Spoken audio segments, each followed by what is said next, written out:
Hello everyone. तो आज मैं लाई हूँ 10 unique English words with sentences जो कि हिंदी और इंग्लिश में होगी।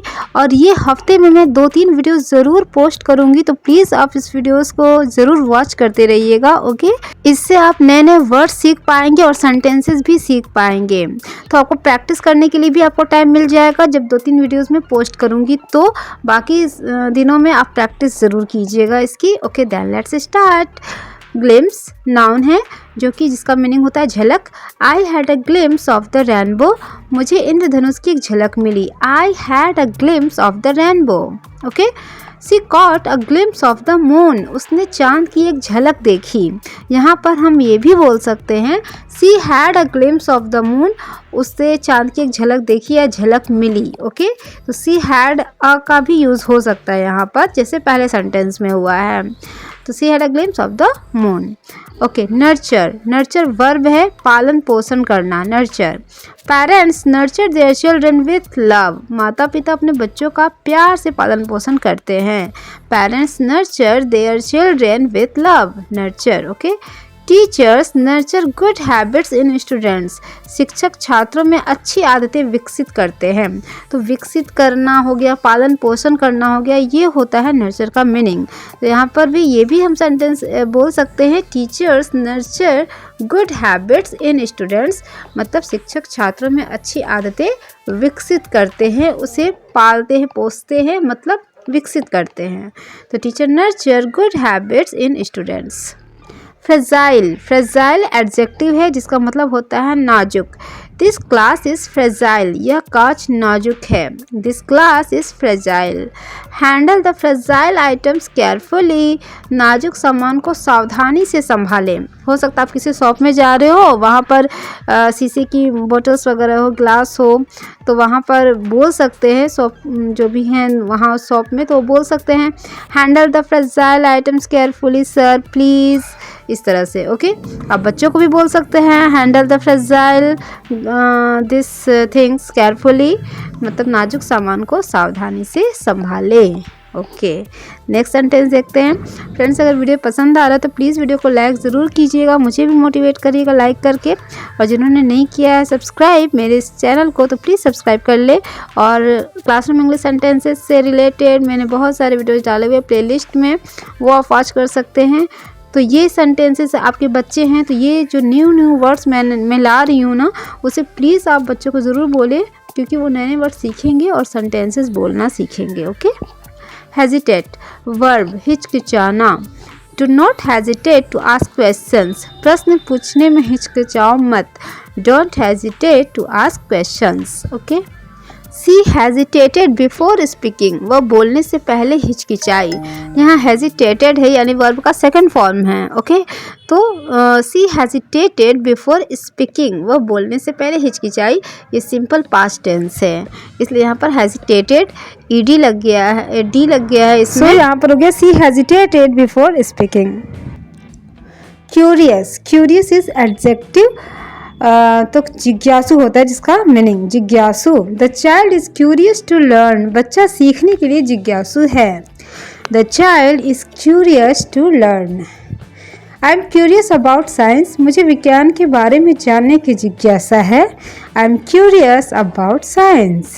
तो फ्रेंड्स, इसी से रिलेटेड और भी मैंने वीडियोस डाले हुए हैं, और कुछ आपको डिस्क्रिप्शन बॉक्स में भी मिल जाएंगे। मेरे प्लेलिस्ट इंग्लिश सेंटेंसेस हैं, तो आप बहुत कुछ सीख सकते हैं। तो आप उसे वीडियोस को, उन सभी वीडियोस को ज़रूर वॉच कीजिएगा। ओके, मेंड, मेंड वर्ब है जिसका मतलब होता है सुधारना या फिर ठीक करना। She tried to mend her mistake, उसने अपनी गलती सुधारने की कोशिश की। She tried to mend her mistake, उसने अपनी गलती सुधारने की कोशिश की।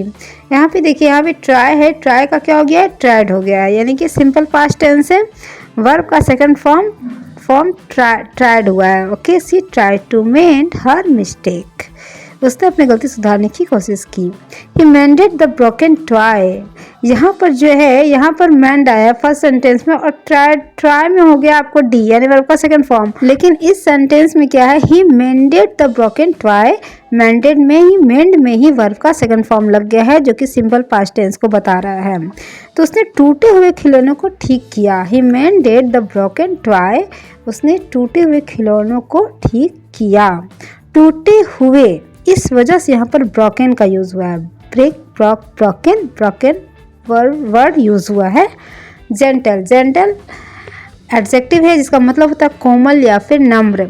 सी हैज़ अ जेंटल वॉइस, उसकी आवाज़ कोमल है। सी हैज़ अ जेंटल वॉइस या फिर सुरीली है कह सकते हैं। बी जेंटल विथ एनिमल्स, जानवरों के साथ कोमल व्यवहार करो। बी जेंटल विथ एनिमल्स, जानवरों के साथ कोमल व्यवहार करो। तो फ्रेंड्स ये वर्ड्स जो है ना वो उसे आपको याद करना है और प्लस सेंटेंसेस में आपको उस वर्ड को यूज़ करना है। ठीक है, आप कमेंट भी मुझे ज़रूर कीजिएगा अगर वर्ड यूज़ कर रहे हैं तो नए नए सेंटेंसेस लिख करके आप मुझे कमेंट में लिख सकते हैं। ओके, और या फिर कोई सजेस्ट करना हो, मुझे कोई सजेशन देना हो तो भी आप मुझे ज़रूर कमेंट करें।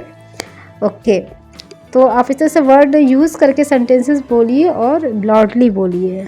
नेक्स्ट है वांडर। वांडर मीन्स इधर उधर घूमना। He likes to wander in the village, उसे गांव में इधर उधर घूमना पसंद है। He likes to wander in the village.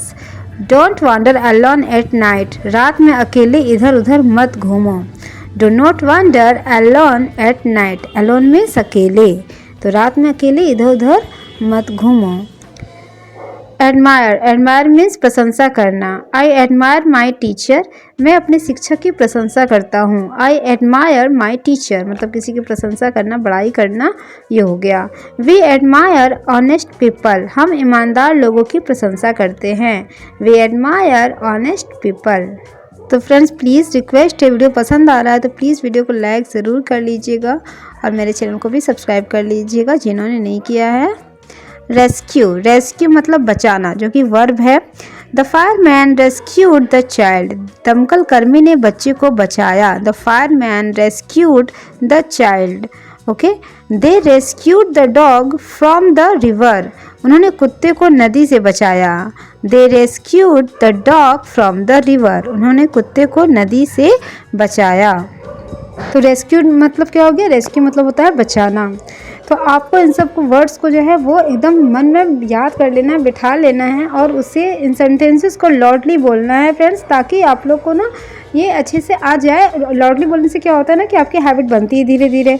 इस वजह से इन सभी सेंटेंसेस को आपको लाउडली बोलना है। वीडियो पॉज करें, फिर वीडियो ओपन करें, मेरा देखें और फिर रिपीट करें इस तरह से।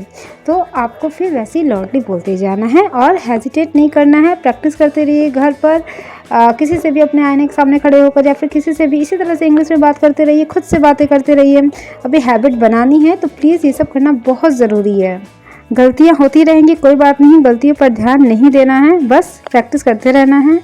ओके, फिर सीखते रहिए, आगे बढ़ते रहिए। Thank you and take care.